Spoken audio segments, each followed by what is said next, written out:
सुप्रभात प्यारे बच्चों। कल हमने पार्ट 1 किया था विधान के सिल्वर वेडिंग पार्ट का। नूरश्याम जोशी इसके लेखक, और इसमें यशोधर पंत के बारे में जो मुख्य इसके पात्र हैं इस पार्ट के, और किशनदा, ठीक है, उनके बारे में बात की। तो यशोधर पंत के बाबू भी बोलते हैं, उन्हें यशोधर पंत भी बोला जाता है। तो आप यशोधर बाबू बोल सकते हो क्योंकि इसमें बार बार जो है उन्हें यशोधर बाबू कहकर पुकारा गया, ठीक है। तो यशोधर बाबू जो है वो मूलतः अल्मोड़ा के रहने वाले थे, और वहीं उन्होंने रेंजे स्कूल से मैट्रिक की परीक्षा प्राप्त की। मैट्रिक की परीक्षा प्राप्त करने के बाद जब वो पहाड़ों से, अल्मोड़ा जो है पहाड़ों में स्थान है एक, और वहाँ से जब वो उतर, क्योंकि पहाड़ों में इतनी नौकरी का कोई वो नहीं है, तो वो नौकरी करने के विचार से दिल्ली आ गए। और दिल्ली आए जब, तो दिल्ली आने के बाद जो है उनका कोई रहने का जैसे कोई ठिकाना नहीं था। तो एक किशनानंद नाम से एक व्यक्ति थे जिनसे उनकी जान पहचान हुई, और वो क्या करते थे, उन्होंने शादी नहीं की थी, वो कुंवारे थे। और उन्होंने क्या किया कि जितने भी पहाड़ों से लड़के आते थे ना उतर कर काम करने के लिए, तो वो क्या करते थे, उन्हें अपने पास रख लिया करते थे, उन्हें नौकरी दिलवाते, और उनके घर सब लोग रहते मिलजुल कर, और सब जितने भी लड़के थे वो उनका ठिकाना नहीं होने के कारण सब यहीं रहते थे, तो मिलकर ही पकाते, मिलकर ही खाते थे। यानी कोई तो सब्जी काटने का कार्य करता, कोई रसोई घर का संभाल लेता, तो कोई बर्तन धोने का।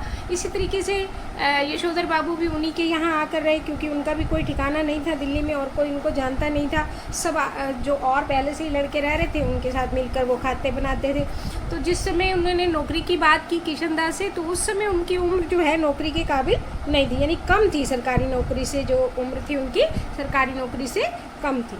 तो अब जो है वो इस बात को लेकर वो भी परेशान हो गए, भी मैं वापस जाऊं और फिर आऊं तो कैसे होगा। तो उन्होंने उन्हें अपने पास ही रख लिया, और बल्कि उन्हें अपनी तरफ से 50 रुपये दिए। उस वक्त 50 रुपये की कीमत बहुत ज़्यादा हुआ करती थी, तो उन्होंने उसको अपनी तरफ से 50 रुपये दिए, और कहा कि कुछ कपड़े बनवा लो और कुछ पैसे घर पर भेज दो ताकि आपका काम चल सके। जब उनकी उम्र नौकरी लायक हो गई तो उन्होंने नौकरी दिलवाई। उन्होंने जो है किशनदा को अपने नीचे, यानी जिस पद पर वो होंगे उससे जो नीचे वाला पद था उस पर उनको काम दिलवाया, और तो और दफ्तर के कार्यों में उनका पूरा मार्गदर्शन भी किया। यानी किशनदा जो है सबकी मदद करने वालों में से एक थे, ठीक है। अच्छा, अब यशोधर बाबू को आने जाने के लिए दफ्तर जो है पैदल आते जाते थे, और उनके बच्चे जो है वो आधुनिक हो चले थे। मैंने आपको शुरू में जब पात्र बताए थे तो मुख्य पात्र तो किशनदा और यशोधर पंत है, लेकिन उनके 3 बच्चे, यानी 3 लड़के और 1 लड़की है, और तीनों जो है, यानी जो बड़ा बेटा है वो भूषण है। भूषण जो है वो अच्छी पोस्ट पे लगा हुआ है। दूसरा बेटा उनका IAS की परीक्षा की तैयारी कर रहा है, और तीसरा जो है लाइट सर्विस में जाना चाहता है। यानी तीसरा जो है उसने बेटे को कोई भी काम पसंद नहीं आ रहा था, इसलिए वो जो है अपना वहाँ अमेरिका चला गया स्कॉलरशिप लेके, और बेटी जो है वो डॉक्टर है।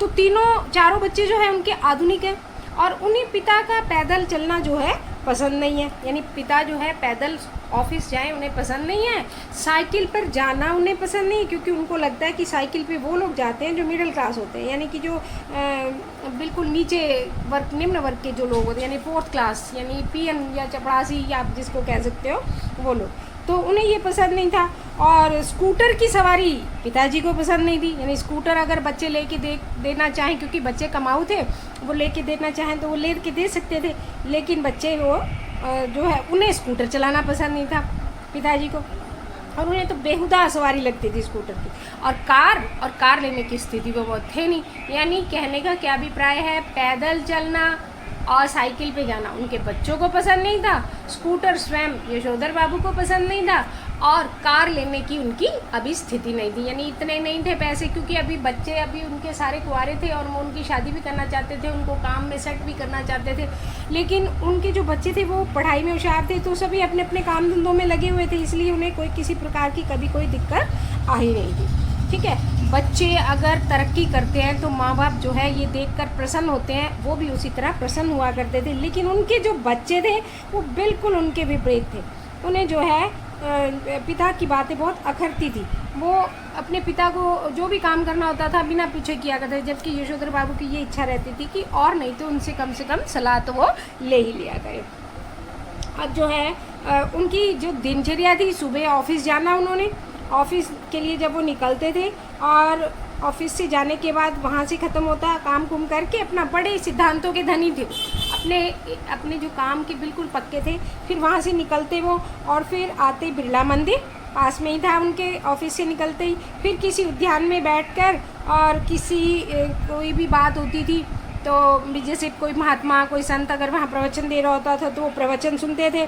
फिर पहाड़गंज जाते, पहाड़गंज से साग सब्जी खरीदते, अगर किसी से मिलना होता तो मिलते और फिर रात को ठीक 8 बजे घर पहुँच जाते थे। घर जो लौटते समय उनकी निगाह उस स्थान पर भी पड़ा रहती थी जिस स्थान पर किशन-दा पहले रहा करते थे और जब वो पहाड़ों से आए थे उनके पास रहे थे। उनके पास 3 बेडरूम वाला घर था, अब तो उस पर 6 मंजिला इमारतें बन गई थी। तो यशोधर बाबू को ये सब बातें बहुत बुरी लगा करती थी। तो और पत्नी और जो बच्चे थे उन्हें ये बात बहुत अखरती थी कि किशन-दा को वो यशोधर बाबू जो है इतने बूढ़े थोड़ी हो गए अभी, पापा आप इतने बूढ़े थोड़ी हो गए जो आप भगवान की भक्ति करते हो या स्वयं को प्रभु के चरणों में लगाते हो या ध्यान लगाते हो या आप प्रवचन सुनते हो या मंदिर जाते हो।